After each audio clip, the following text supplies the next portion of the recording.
विद्यार्थ्यांनो, या व्हिडिओमध्ये आपण वर्ग 7वीच्या भूगोल या विषयातील पाठ क्रमांक 10 मानवी वस्ती याबद्दल अभ्यास करणार आहोत. आपल्याला करून पहामध्ये म्हटलेलं आहे की खालील चित्राच्या चौकटीमध्ये मानवी वस्ती कुठे होऊ शकते याचा अंदाज करायचा आहे आणि तेथे ती वस्ती दाखवायची आहे. पुढे लिहिलं आहे की याबद्दल वर्गात चर्चा पण घडवायची आहे. आपण चर्चा तर घडवू शकत नाही, परंतु आपण बघू शकतो या चित्रामध्ये येथे एक धरण दिसत आहे आणि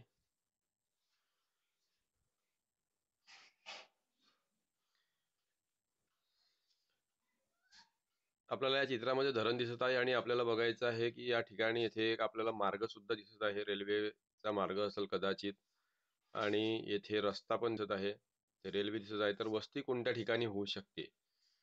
तर वस्ती कोणत्या ठिकाणी होऊ शकते? आपल्याला माहित आहे की ज्या ठिकाणी सपाट जमीन आहे, पाण्याची उपलब्धता आहे. तर या चित्रामध्ये सर्वच बाबी उपलब्ध आहे वस्ती करण्यासाठी. फक्त उताराची जागा सोडून या कोठेही वस्ती होऊ शकते या चित्रामध्ये. आणि ही वर सुद्धा होऊ शकते. येथे उताराची जमीन असल्यामुळे होऊ शकत नाही. तर मग आपण खाली म्हटलेलं आहे आपल्याला की या चित्रामध्ये आपण या वस्ती त्याच ठिकाणी का दाखवलेल्या आहे, मग त्या वस्त्या तिथे असण्याचं कारण काय व इतर ठिकाणी आपण का दाखवल्या नसाव्या. तर बघा, आपण या वस्त्यात या चित्रामध्ये येथे दाखवल्या कारण येथे पाण्याची उपलब्धता सुद्धा आहे. येथे धरण असल्यामुळे येथे पाणी सुद्धा उपलब्ध आहे. येथे सपाट जमीन उपलब्ध आहे, वाहतुकीचा मार्ग उपलब्ध आहे आणि येथे रेल्वे मार्ग सुद्धा उपलब्ध आहे. म्हणजे वाहतुकीच्या सुविधा जेथे आहे, जेथे पाणी आहे, सपाट जमीन आहे, हवामान सुसह्य आहे, अशाच ठिकाणी मनुष्य राहतो.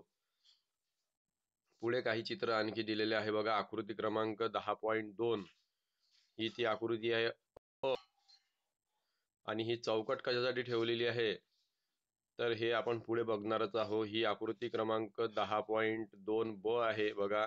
उंच उंच इमारती आहे, मेट्रो रेल्वे, मोनो रेल्वे खाली वाहनं बघा. आणि नंतरच्या इमारतीमध्ये तुम्हाला एका डोंगराचा चित्र दिसत आहे आणि एक घर दिसत आहे.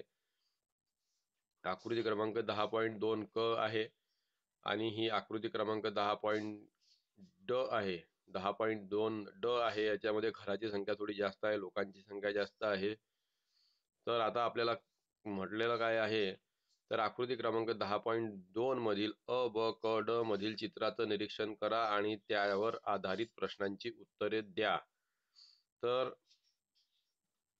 या ठिकाणी आपल्याला पहिला प्रश्न दिलेला आहे,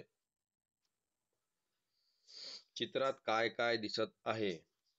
तर चित्रात काय काय दिसत आहे आपल्याला, चित्रामध्ये आपल्याला बघा, हे चारही चित्र आपण जवळ करू.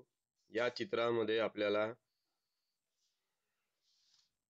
चार चित्रांमध्ये वेगवेगळी परिस्थिती आपल्याला दिसत आहे. पहिल्या चित्रामध्ये आपल्याला मोजकी घरे नदी किनारी आपल्याला दिसत आहे. बाजूच्या चित्रामध्ये ब या चित्रामध्ये आपल्याला मोठ्या शहराचं, मोठ्या नगराचं चित्र दिसत आहे, ज्यामध्ये रेल्वे, आधुनिक रेल्वे, वाहतुकीची व्यवस्था, फ्लायओव्हर्स, विमान दिसत आहे, मोठमोठ्या इमारती दिसत आहे. क या चित्रामध्ये आपल्याला काय दिसत आहे तर डोंगराच्या पायथ्याशी एक घर दिसत आहे आणि बाजूला एक नदी वाहत आहे छोटीशी. त्यानंतर ड या चित्रामध्ये आपल्याला एका गावाचं चित्र दिसत आहे, जिथे थोड्याफार इमारती आहे, वाहतुकीची व्यवस्था आहे, लोकांची संख्या जास्त आहे. कोणकोणत्या बाबी, नंतरचा प्रश्न आहे, कोणकोणत्या बाबी तुमच्या परिचयाच्या आहेत. तर या प्रश्नाचं उत्तर आपण देऊ शकतो की बघा, प्रत्येक विद्यार्थ्यांसाठी हा प्रश्न आहे. म्हणून वेगवेगळ्या विद्यार्थ्यानुसार विद्यार्थी वेगवेगळ्या गावातून, वेगवेगळ्या परिस्थितीतून येत असल्यामुळे प्रत्येकाच्या परिचयाची गोष्ट वेगवेगळी राहू शकते. तर जनरली आपल्या देशामध्ये जर आपण विचार केला तर आपल्या परिचयाच्या बाबी जे विद्यार्थी मोठमोठ्या शहरामध्ये राहतात त्यांच्यासाठी हे चित्र मुंबई, दिल्ली, चेन्नई, कोलकाता सारख्या शहरात राहणाऱ्या विद्यार्थ्यांसाठी, नागपूर सारख्या शहरात राहणाऱ्यांसाठी हे चित्र परिचयाचं आहे. लहान गावामध्ये म्हणजे तालुक्याच्या ठिकाणी राहणाऱ्या विद्यार्थ्यांसाठी हे चित्र परिचयाचं आहे. खेडेगावात राहणाऱ्या विद्यार्थ्यांसाठी हे चित्र परिचयाचं आहे. आणि खेडेगावात राहणाऱ्या विद्यार्थ्यांसाठी हे चित्र सुद्धा परिचयाचं आहे तालुक्याच्या ठिकाणी असल्यानंतर. आणि हे चित्र पाड्यावर राहणाऱ्या विद्यार्थ्यांसाठी परिचयाचं आहे. परंतु यातील बहुतेक विद्यार्थ्यांच्या परिचयाचे चित्र म्हणजे अ आणि ड हे चित्र बहुतेकांच्या परिचयाचं चित्र आहे. नंतरचा प्रश्न आहे, कोणत्या चित्रामध्ये वस्ती विरळ आपल्याला पाहायला मिळत आहे? वस्ती विरळ म्हणजे लोकसंख्या कमी. तर आपल्याला अतिशय विरळ वस्ती या चित्रामध्ये पाहायला मिळत आहे. त्यानंतर आहे, कोणत्या चित्रामध्ये शेती दिसत आहे? तर त्याच जो हायलाइट केलेलं चित्र आहे आपण त्यातच आपल्याला शेती सुद्धा दिसत आहे. आणि नंतरचा प्रश्न विचारलेला आहे, कोणत्या चित्रामध्ये दाट लोकवस्ती दिसत आहे? तर आपल्याला बघायचं आहे की या चित्रामध्ये इथल्या दाट लोकवस्ती आहे. सर्वात दाट लोकवस्ती येथे आहे, कारण इथे मोठमोठ्या इमारती आहे. कमीत कमी जागेत जास्तीत जास्त लोक राहत आहे. नंतरचं चित्र आहे, प्रश्न आहे, कोणत्या चित्रात गगनचुंबी इमारती दिसतात? तर या या चित्रामध्येच गगनचुंबी इमारती आपल्याला दिसत आहे. आता बघा, आपल्याला म्हटलेलं आहे की वरील चित्रांना खालीलपैकी योग्य नाव द्या. ते नाव आहे ग्रामीण वस्ती, आदिवासी पाडा, नगर आणि शहर. तर हे आपण नाव कोणाला द्यायचं? पहिलं आहे ग्रामीण वस्ती. यापैकी ग्रामीण वस्ती कोणती आहे? तर आकृती क्रमांक 1 ग्रामीण वस्ती आहे. हा आदिवासी पाडा आहे. हे एक नगर आहे आणि हे एक शहर आहे.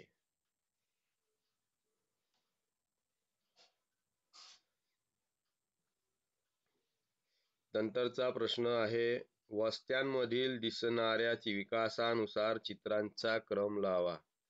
ज्या प्रकारे विकास दिसतोय त्या प्रकारे क्रम लावायचा आहे. आता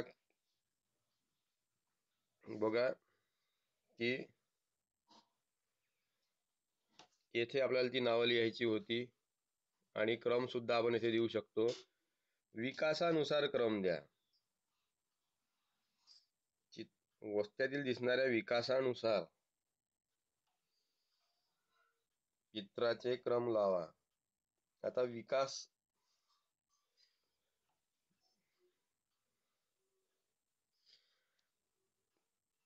वस्त्यामधील दिसणाऱ्या विकासानुसार चित्रांचा क्रम लावा. आता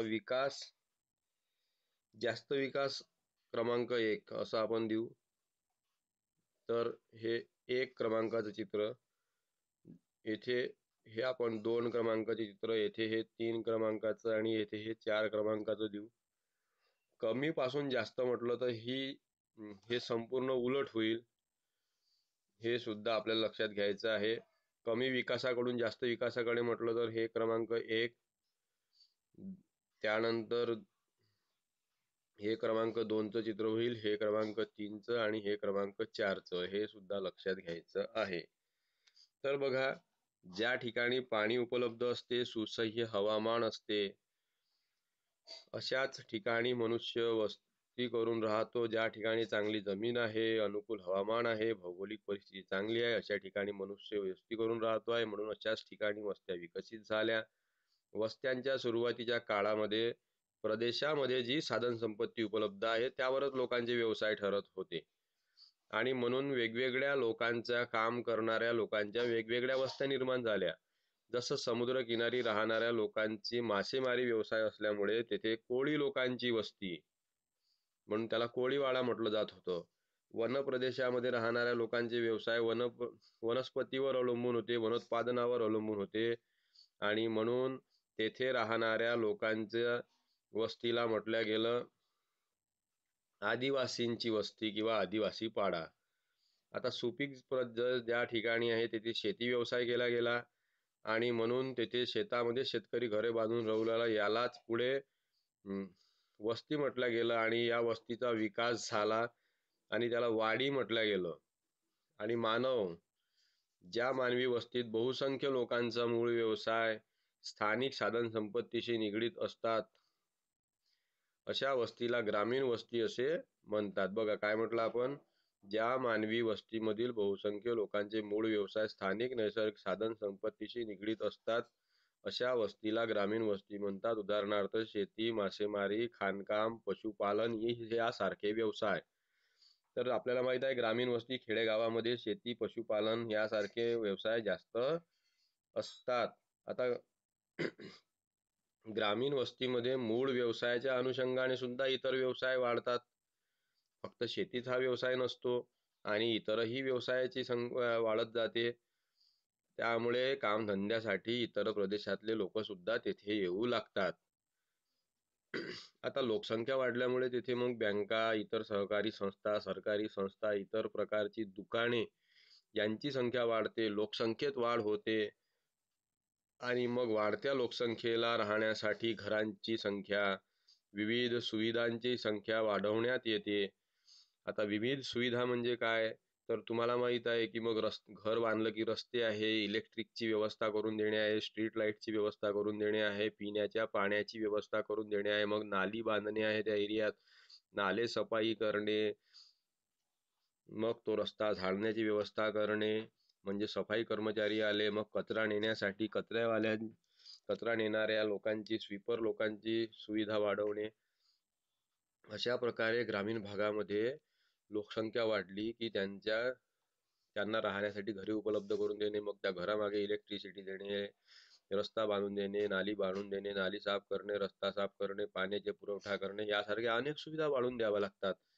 आणि पर्यायाने अशा परिस्थितीत द्वितीयक आणि तृतीयक व्यवसाय म्हणजे दुकाने वगैरे सारख्यांचंही प्रमाण वाढते आणि मग प्राथमिक व्यवसायाचं प्रमाण कमी कमी होत जाते. म्हणजे शेती, पशुपालन यामध्ये गुंतलेल्या लोकांची संख्या कमी होते आणि द्वितीयक, तृतीयक सारख्या सेवा व्यवसाय मध्ये आणि इतर प्राथमिक व्यवसाय वगळून इतर व्यवसाय करणारे लोक, किराणा दुकान झालं, बँका झाल्या, जनरल स्टोअर झाले, इतर सेवा पुरवणारे व्यवसाय झाले, यांची संख्या वाढते आणि यामध्ये काम करणाऱ्या लोकांचीही संख्या वाढते आणि अशा प्रकारे ग्रामीण वस्तीमधील प्राथमिक व्यवसाय कमी होऊन वस्तीचं रूपांतर नागरी वस्तीमध्ये होते आणि धार्मिक, ऐतिहासिक,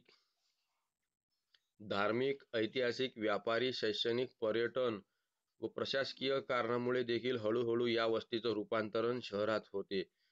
तर ते कसं, तर बघा, जसं शिर्डी आणि शेगाव हे गाव आहे, हे धार्मिक कारणामुळे तिथे हे धार्मिक स्थळ असल्यामुळे यांचा विकास खूप मोठ्या प्रमाणात झालेला आहे. ऐतिहासिक आपल्याला माहित आहे की ज्या ठिकाणी ऐतिहासिक किल्ले आहे त्या ठिकाणचा सुद्धा विकास खूप झपाट्याने होत गेला. औरंगाबाद शहर झालं, व्यापारी शहर, नागपूरमध्ये मोठ्या प्रमाणात नागपूरचा विकास होत आहे, आजूबाजूच्या परिसराचा विकास होत आहे, पुणे शहर, अमरावती शहर यासारख्या शहरांचा शैक्षणिक कारणामुळे मोठ्या प्रमाणात विकास झाला. पर्यटनामुळे सुद्धा एखाद्या प्रदेशाचा वस्तीचं शहरामध्ये हळूहळू रूपांतर घडून येते. मोठ्या प्रमाणात लोकसंख्या व इतर सुविधांमुळे वाढ होत गेल्यामुळे पुढे या शहराचं महानगरामध्ये रूपांतर होते. कारण आणखी संख्या जर वाढत गेली तर मोठमोठ्या शहरांमध्ये यांचं रूपांतर घडून येते आणि कोणतंही शहर सुरुवातीला मोठं नव्हतं, ते नंतर मोठे मोठे होत गेलेलं आहे. हे आपण समजून घ्यायला पाहिजे. नंतरचा प्रश्न आहे, सांगा पाहू. आकृती क्रमांक 10.3चं निरीक्षण करायचं आहे आणि विचारलेल्या प्रश्नांची उत्तरे द्यायची आहे. प्रश्न आहे, चित्र अ मधील मानवी वस्ती, ब मधील मानवी वस्ती आणि क मधील वस्ती यामध्ये चित्र अ आणि ब मधील मानवी वस्तीमध्ये काय फरक आहे. तर या ठिकाणी चित्र अ आहे. बघा, येथे जवळजवळ घरे आहे आणि ब मध्ये एका सरळ मार्गामध्ये वस्ती आहे, हे आपण पाहू शकतो. ब आणि क मध्ये काय फरक आहे हे सुद्धा आपल्याला विचारलेलं आहे. तर बघा, ब मध्ये रेषाकृती वस्ती आहे आणि इथे क मध्ये विखुरलेली एक दोनच घरं आहे दूर दूर, हे आपण पाहू शकतो. 2 पेक्षा कमी घरे असणारी वस्ती कोठे आहे? तर क या ठिकाणी आहे. तुम्ही राहत असलेल्या वस्तीपैकी वस्ती कोणत्या प्रकारात येते? म्हणजे तुमचं गाव हे कोणत्या प्रकारची वस्ती आहे? तर विद्यार्थ्यांनो, हे तुमचं वैयक्तिक उत्तर आहे. ते उत्तर मी देऊ शकत नाही. कारण तुमचं गाव प्रत्येकाचं वेगवेगळ्या प्रकारच्या वस्ती तिथे, परंतु तुम्ही स्वतः विचार करायचा आहे की आपल्या गावातील घरे क प्रकारची आहे, ब प्रकारची आहे की अ प्रकारची आहे. नंतरचा प्रश्न नवीन इमेजवर विचारलेला आहे, नकाशाशी मैत्री. तर बघा, सूची बघून घेऊ आपण आधी. तर सूची बघत असताना आपण पाहू की हा निळा रंग नदीसाठी आहे, ह्या काळा रंग समोच्चता रेषेसाठी आहे. म्हणजे यामध्ये जेवढ्या काही अशा विखुरलेल्या रेषा आहेत त्या समोच्चता रेषा आहेत. त्यानंतर येथे हा रस्ता आहे आणि ही वस्तीचं चिन्ह आहे, लाल चौकोनी डबा. तर आता विचारलेल्या प्रश्नांची उत्तरे आपल्याला द्यायची आहे. कधीही कोणत्याही नकाशावरून उत्तरे द्यायची झाली तर सुरुवातीला सूचीचा अभ्यास करून घ्यायचा. प्रश्न येथे खाली दिलेले आहेत. हे प्रश्न मी एकामागे एक वाचणार आहे. तर बघा की पहिला प्रश्न आहे, ही इमेज मोठी करून घेऊ आपण आणि आता उत्तरे देऊ. नकाशातील वस्त्यांची नावे सांगा. तर या वस्त्यांमध्ये जी नकाशामध्ये जी नावं दिसून राहिली ती वाचू शकतो आपण. वेगवेगळ्या ठिकाणी वेगवेगळी इंग्रजीत नावं दिसून राहिली, ती आपण नावं सांगून ती वाचू शकतो. हे त्याचं उत्तर आहे. ते नावं म्हणजेच त्याचं उत्तर आहे, नकाशामध्ये कोणकोणत्या ठिकाणी वस्त्या विखुरलेल्या स्वरूपात आहे. तर विखुरलेल्या स्वरूपात वस्त्या बघा, ह्या येथे विखुरलेल्या वस्त्या आहे. येथे सुद्धा विखुरलेली वस्ती आपल्याला पाहायला मिळत आहे. येथे विखुरलेली वस्ती पाहायला मिळत आहे. नंतर आहे, रस्त्याच्या कडेला असणाऱ्या वस्त्यांच्या घरांची मांडणी कशी आहे? तर रस्त्याच्या कडेला ज्या वस्त्या आहेत त्यांची मांडणी एका सरळ रेषेमध्ये आहे, हे आपल्याला लक्षात घ्यायचं आहे. एकवटलेली वस्ती कोठे आहे? तर इमेजमध्ये एकवटलेली वस्ती या ठिकाणी आहे, आपण पाहू शकतो. येथे सुद्धा आहे. आणि ती तिथे एकवटण्यात मागचं कारण काय आहे? तर त्या ठिकाणी बघा, सपाट जमीन असेल, सुसह्य हवामान असेल, रस्त्यांची उपलब्धता असेल आणि इतरही अनेक कारणं असेल. तर वस्त्यांचे वर्गीकरण करा. तर वस्त्यांचं वर्गीकरण आपण 3 प्रकारे करू शकतो. ते आपण पुढे याच पाठामध्ये बघणार सुद्धा आहोत. तर बघा की विविध वस्त्यांचा विचार जर आपण केला तर मानव वेगवेगळ्या नैसर्गिक परिस्थितीमध्ये राहत आलेला आहे आणि म्हणून तेथील पर्यावरणाशी जुळून घेत आलेला आहे. आणि मानवी वस्तीचा त्यामुळेच आकृतिबंध वेगवेगळ्या प्रकारचा निर्माण झालेला आहे. यामध्ये आपण या पाठामध्ये आपण मानवाच्या वेगवेगळ्या प्रकारच्या वस्तीचा अभ्यास करणार आहोत. तर सुरुवातीला आपल्याला हे लक्षात घ्यायचं आहे की मानव,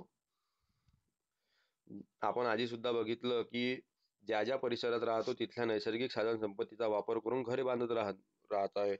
परंतु विज्ञान युगामध्ये मानवाने निवाऱ्याच्या साधनात मोठी प्रगती केलेली आहे. परिस्थितीनुरूप ते उत्तुंग इमारती बांधून आपण राहू लागलेलो आहोत. आपल्या परिसरात जी साधन संपत्ती उपलब्ध नाही ती आपण बाहेर गावून बोलावून सुद्धा आपली स्वतःची आधुनिक घरे बांधत आहे, हे आपल्याला माहित आहे. विटा, रेती, सिमेंट आपण दुसऱ्या प्रदेशातून बोलवतो आणि घर बांधू लागलेलो आहोत. भविष्यात तर मनुष्य दुसऱ्या ग्रहावर सुद्धा आणि उपग्रहावर सुद्धा वस्ती करणार आहे, हे आपल्याला माहित आहे. की चंद्रावर सुद्धा आणि मंगळावर जाण्याचे मानवाचे प्रयत्न सुरू आहे. आणि मनुष्य जेव्हापासून वस्ती करून राहिला तेव्हापासूनच मानवाला स्थैर्य मिळालं आहे. आता ग्रामीण वस्ती ही मानवी संस्कृतीतील स्थैर्याची पहिली पायरी आहे. कारण जेव्हा सुरुवातीला मानव एका ठिकाणी राहू लागला तेव्हा सर्वात आधी कोणत्या प्रकारची वस्ती निर्माण झाली असेल? तर ग्रामीण वस्ती. की शहरी वस्ती निर्माण झाली असेल? ग्रामीण वस्ती निर्माण झाली. आणि मग या ग्रामीण वस्तीचा विकास होत गेला, वेगवेगळ्या सुविधा तिथे वाढत गेल्या आणि मग या वाढीतूनच नागरी वस्ती निर्माण झाली आणि पुढे महानगर निर्माण झाले.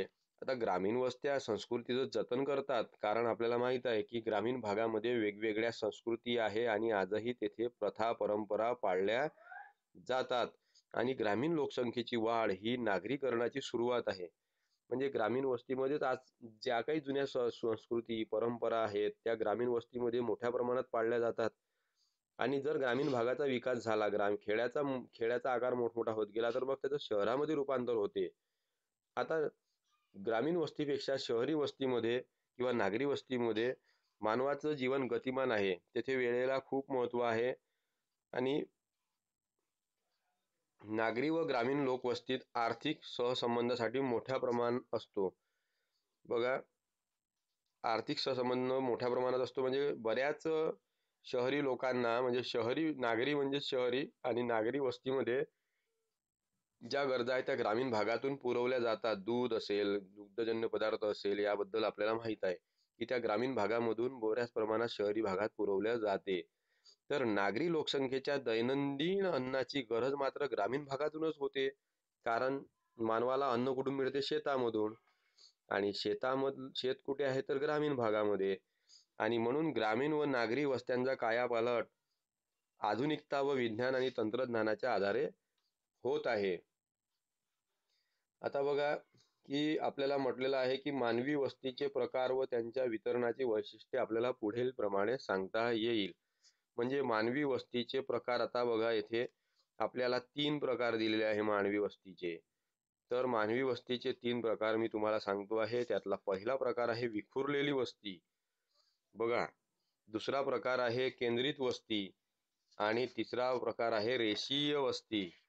तर विखुरलेली वस्ती बघा, आकृती क्रमांक क आपण बघितली होती. तर विखुरलेल्या वस्तीमध्ये घरे दूर दूर असतात. या इमेज मध्ये आपण पाहू शकतो की घरे दूर दूर आहे. 4 कोपऱ्यावर 4 घरं आहे. या इमेज मध्ये पहा, 4 कोपऱ्यावर 4 घरं आहे. घरामधील अंतर जास्त आहे. विखुरलेली वस्ती, तर हा वस्तीचा पहिला प्रकार आहे. विखुरलेली वस्तीत घरे दूर दूर आणि संख्येने कमी असतात. सामान्यपणे या प्रकारची वस्ती ही उंच सखल प्रदेशामध्ये असते आणि घनदाट जंगल, गवताळ प्रदेश, वाळवंट यासारख्या ठिकाणी ही वस्ती आढळते. या वस्तीची जर आपण वैशिष्ट्ये बघायला गेलो तर वैशिष्ट्य आहे की विखुरलेल्या वस्तीमधील अंतर स्पष्ट असते, पाहायला मिळते. या वस्त्यांची लोकसंख्या मर्यादित असते. उदाहरणार्थ पाडावाडी. या वस्त्यांमध्ये पुरेशा सोयीसुविधा उपलब्ध नसतात. या वस्त्या नैसर्गिक पर्यावरणाच्या अधिक जवळ असतात, त्यामुळे प्रदूषण तेथे नसते. आणि दैनंदिन गरजांच्या पूर्ततेसाठी या वस्त्या खेड्यावर अवलंबून असतात जवळपासच्या. तर अशा प्रकारे आपण बघितलेले वैशिष्ट्य म्हणजे काय? तर त्यामध्ये अंतर जास्त असते, लोकसंख्या मर्यादित असते, पुरेशा सोयीसुविधा नसतात, नैसर्गिक पर्यावरणाच्या जवळ असतात, प्रदूषण मुक्त असतात आणि दैनंदिन गरजांसाठी ते खेड्यावर अवलंबून असतात. अशा प्रकारे ह्या वस्तीचा पहिला प्रकार विखुरलेली वस्ती. त्यानंतरचा वस्तीचा प्रकार आहे केंद्रित वस्ती. आता केंद्रित वस्ती म्हणजे काय? तर बघा, येथे आहे, ही आहे एक केंद्रित वस्ती. आता या वस्तीमध्ये आपण पाहू शकतो की घरे ही खूप जवळ जवळ जवळ जवळ पाहायला मिळत आहे. आता केंद्रित वस्ती ओढे, नाले, नद्या, तळी, सरोवर यांच्या जवळ असते. राजस्थान सारख्या वाळवंटी प्रदेशात पाणवठ्याजवळ लोकवस्ती केंद्रित झालेली असते. सामान्यतः सपाट जमीन, सुपीक जमीन, वाहतुकीचं केंद्र, खाणकाम, व्यापारी केंद्र यासारख्या कारणामुळे या प्रकारच्या वस्त्या निर्माण होतात. आणि त्याचप्रमाणे संरक्षण, आरोग्य, शिक्षण आणि इतर सामाजिक व धार्मिक कारणामुळे सुद्धा या वस्त्यांची निर्मिती होऊ शकते. आता या केंद्रित वस्तीची वैशिष्ट्ये म्हणजे आपण बघू की वस्तीमधील घरे ही जवळ जवळ असतात. इथे आपण पाहू शकतो या वस्तीमधील घरे जवळ जवळ आहे. वस्तीमध्ये सामाजिक सेवा उपलब्ध असतात. म्हणजे ज्या काही आहे सामाजिक सेवा, दुकाने असेल विविध प्रकारची, वाहतुकीची व्यवस्था, राहण्याची व्यवस्था, स्ट्रीट लाईटची व्यवस्था, इलेक्ट्रिसिटीची व्यवस्था, पाण्याची व्यवस्था. आता वस्त्या स्थळ आणि कालसापेक्ष वितरणामुळे विशिष्ट आकार प्राप्त होतो. तर ही वस्ती एकदम निर्माण झाली असेल का? तर थोडी थोडी या रस्त्याच्या बाजूला घरे बनत बनत मग आता ही वस्ती निर्माण झाली असेल. म्हणजे थोड्या थोड्या काळाने याला आकार प्राप्त होतो. या वस्तीतील जुन्या परिसरातील रस्ते अरुंद असतात. आपल्याला माहित आहे कोणत्याही शहरामध्ये जुन्या एरियात गेलो आपण तर रस्ते लहान लहान असतात आणि दाटीवाटीची लोकसंख्या असते. म्हणजे अरुंद म्हणजे कमी रुंदीचे. तर या वस्तीमध्ये विविध जाती, धर्म, पंथ, वंश आणि विचार प्रणालीचे लोक एकत्र सुद्धा राहतात. त्यामुळे या वस्तीत सामाजिक जीवन खूपच चांगलं असते. तर ही त्याची वैशिष्ट्ये आहे आपण बघितली ती, की घरे जवळ असतात, सामाजिक सेवा उपलब्ध असतात आणि आकार कालांतराने प्राप्त होत असतो. रस्ते अरुंद असतात आणि विविध जाती धर्माचे लोक एकत्र राहतात. त्यानंतर आपल्याला माहित आहे रेषाकृती वस्ती. आता रेषाकृती वस्ती म्हणजे बघा, एका सरळ रेषेमध्ये रस्त्याच्या कडेला एका सरळ रेषेमध्ये घरे असणे म्हणजे रेषाकृती वस्ती. बघा येथे हा रस्ता आहे, रस्त्याच्या बाजूला एका सरळ स्ट्रेट लाईन मध्ये ही घरं बांधलेली आहे, एका रेषेत आहे, म्हणून यांना रेषाकृती वस्ती म्हणतात. अशा प्रकारची वस्ती रस्ता, लोहमार्ग, नदी, कालवा, समुद्रकिनारा, पर्वतीय प्रदेशाचा पायथा यांच्या जवळ रेषाकृती वस्ती आपल्याला पाहायला मिळते. आणि ही अरुंद आकाराची सरळ रेषेमध्ये वस्ती असते. या वस्तीचं वैशिष्ट्य आहे की घरे एका रांगेत असतात आणि मग पुढे पुढे या रांगा वाढतात सुद्धा. म्हणजे बघा हे घरं या साईडला सुद्धा निर्माण होऊ शकतात. अशा प्रकारे ह्या घरांची संख्या सरळ एका रेषेमध्ये वाढण्याचे चान्सेसही असतात. रस्ते एकमेकांना समांतर असतात. घराशिवाय वस्तीमध्ये काही दुकाने सुद्धा असतात. भविष्य काळात रस्त्याच्या दिशेने वाढणाऱ्या वस्त्यांची वाढ होत राहते. म्हणजे जसजसा रस्ता पुढे जाते तसतसं हे घर सुद्धा पुढे पुढे जात राहते. आणि उदाहरणार्थ भारताची किनारपट्टीचा प्रदेश आहे, प्रमुख नद्या आहे, राज्य आहे, राष्ट्रीय महामार्ग आहे, यांच्या बाजूलाच अशा प्रकारच्या वस्त्या पाहायला मिळतात. आपणही रस्त्याच्या कडेला अशी काही गावं पाहिली आहेत जी फक्त रस्त्याच्या दोन्ही साईडला एका सरळ रेषेत आहे. यानंतर आपल्याला एक गोष्ट लक्षात ठेवायची आहे, ती म्हणजे मानवी वस्तीच्या स्थानावर परिणाम करणारे घटक कोणते आहे. तर बघा, मानवी वस्तीच्या स्थानावर म्हणजे मानवी वस्ती कुठे निर्माण होते यावर परिणाम करणारे घटक. तर प्राकृतिक घटक कोणकोणते आहे ते आपण बघू. प्राकृतिक घटक आहे भूरचना, जमीन, मृदा,